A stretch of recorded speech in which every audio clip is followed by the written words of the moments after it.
What's up everyone and welcome back to the MMA Zone. Today let's get started with Charles Oliveira going after Justin Gaethje. The top lightweights in the world are set to do battle on May 7th as champion Charles Oliveira will defend his UFC title against number one contender Justin Gaethje in the UFC 274 headliner. This month has been several months in the making after Oliveira submitted Dustin Poirier in the third round back in December to defend his title for the first time. Ahead of that fight, Gaethje, who had already been tapped as the next contender, questioned Oliveira's toughness and stated that the Brazilian didn't do well against adversity, but he had to eat those words after the Poirier fight as Oliveira came back from being knocked down to finish the diamond and solidify his hold on the 155-pound strap. Now, those words are coming back up to the surface, with Oliveira taking those words and many others that Gaethje had stated previously to use them as extra motivation to bury the highlight reel on May 7th. Case in point, this is what Oliveira stated in a Portuguese language podcast, Olhar da Luta. Justin Gaethje is coming up with a lot of bull. I think that's what he's trying to do, to win the mind game. But that makes no difference to me. I learned that we have 2 ears to listen, but we also have to let it out. If he thinks he can beat me in a standing fight, he can try to knock me out. If he thinks he's a better wrestler than me, he can take me down too. The UFC 274 headliner is sure to get the crowd on their feet, as both Oliveira and Gaethje are clearly the top of the heap in the 155-pound division. It's also going to mark Gaethje's second crack at the title after he lost to Khabib Nurmagomedov in October 2020. Now, after coming out on top against another former title challenger, Michael Chandler, in November, he finds himself back in the octagon with a champion in Oliveira, who is on a 10-fight winning streak, 9 finishes dating back to 2016. Who do you think will win this lightweight championship fight, Oliveira or Gaethje? And do you think this fight will go the full 25 minutes? Tell us in the comments. Reward on offer for anyone with information over Conor McGregor's pub attack. In January, Conor McGregor's newly purchased Black Forge Inn pub in Dublin, Ireland was attacked as assailants threw petrol bombs at the establishment. Luckily, no one was hurt in the attack and there was little significant damage to the pub itself, which was going through renovations at the time. But now, a few months after the attacks, McGregor took to Instagram and posted surveillance footage of the attack, with a caption that stated he was offering a reward to bring the assailants to justice. This is what he stated. "Hey guys, I have a $50K reward cash and all 100 crisp, untouched notes, not a wrinkle on them, the no wrinkle greenbacks. I call them yum-yums, for whoever tells us who this little deli chicken head is. The walk, run, and scrawny build all very distinctive. Nothing will be said, but done. Reach out to who can reach me. Look forward to doing business." Inexplicably, but in typical Conor fashion, the post was deleted. It's unclear why it was deleted. Still, local cops in Dublin have been investigating the attack.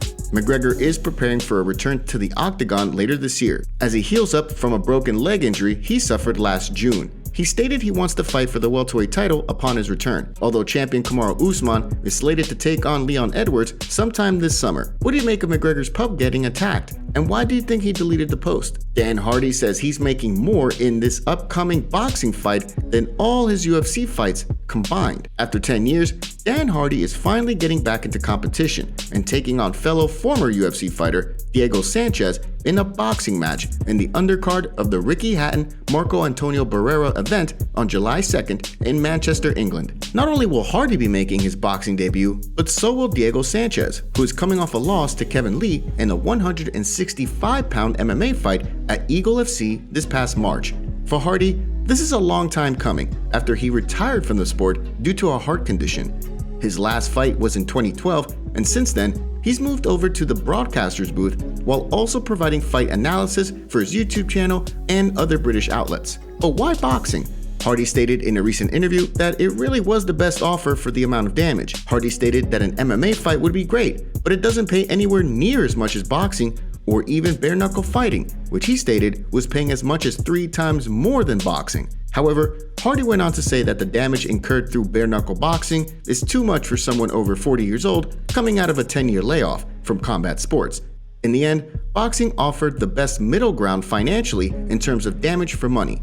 Case in point, in a recent interview, this is what Hardy had to say about his paycheck for this exhibition boxing bout. "This is the turning of the tide when people like Diego and I, we make a bit of money toward the end of our career because this is what we do. We're prize fighters, and people put a prize on the table. The one that's standing at the end takes the prize. Then we move on, and we open up our own gyms and keep the sport moving forward because the skin suits at the top aren't going to do it. They're going to keep lining their pockets.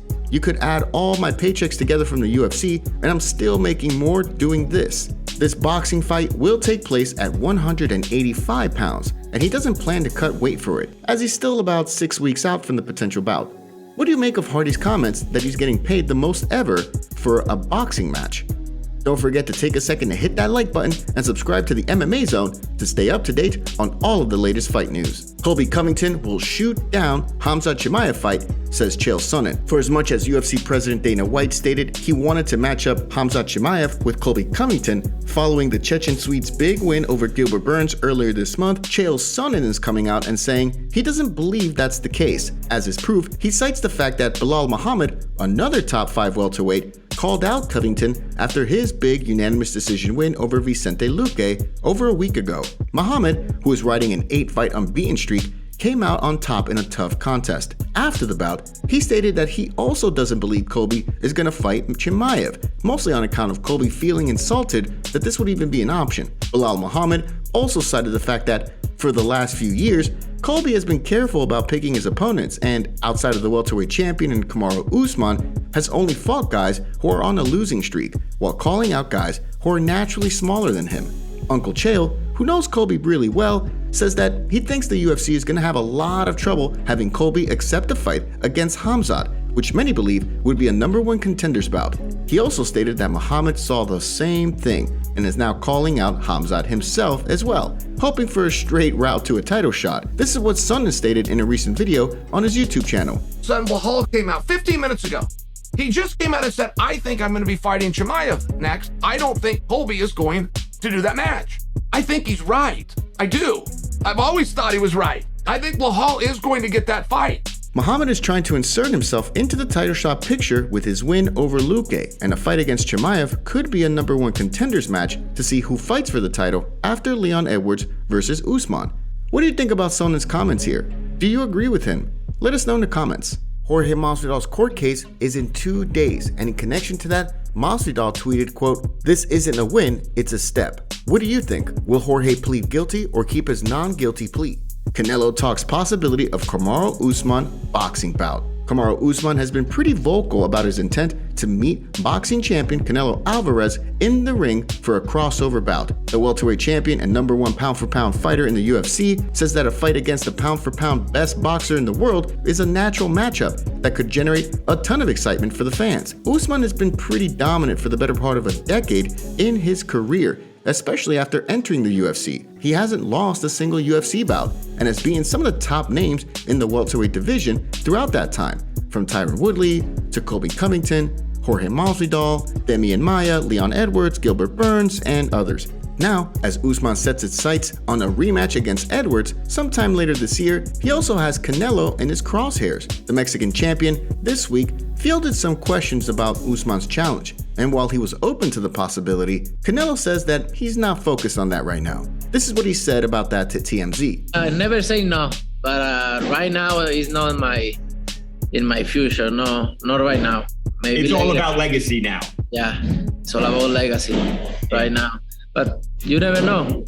At the moment, Canelo holds the WBA, WBC, WBO, IBF, and the Ring Super Middleweight titles and is gearing up to face Dimitri Bivol in a light heavyweight fight in Las Vegas on May 7th.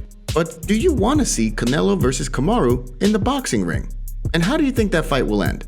Thanks so much for joining us today. What do you make of what's going on in the fight world? Make sure to like this video and subscribe to the channel to stay up to date on all the latest news from the MMA Zone. See you next time.